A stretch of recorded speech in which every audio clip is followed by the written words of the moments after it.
ជំរាបសួរខ្ញុំបាទស៊ីនឿនពីក្រុមហ៊ុន Net Cambodia វីដេអូមួយនេះគឺសម្រាប់បងប្អូនដែលមានតម្រូវការប្រជុំច្រើនហើយត្រូវការ share screen ពី laptop ឬក៏ទូរស័ព្ទដៃរបស់ពួកគាត់ទៅកាន់ Smart TV ដែលមានដូចជា Samsung, LG និង Sony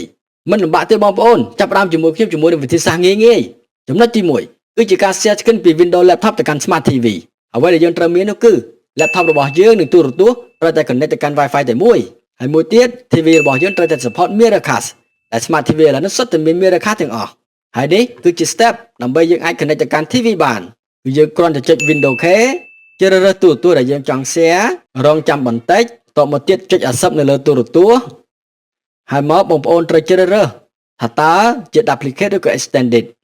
duplicate នឹងបានន័យថាយើង share អ្វីទាំងស្រុងពី laptop របស់យើងនឹង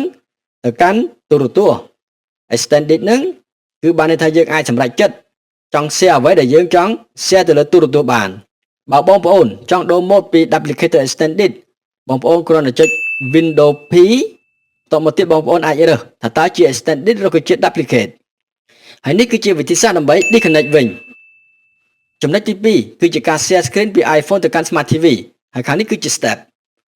ដែលយើងគ្រាន់តែចូល Control Center tap លើ Screen Mirroring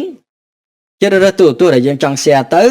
បន្តមកទៀតយើងវាយលេខកូដពេលនោះគឺយើងអាច connect បានហើយ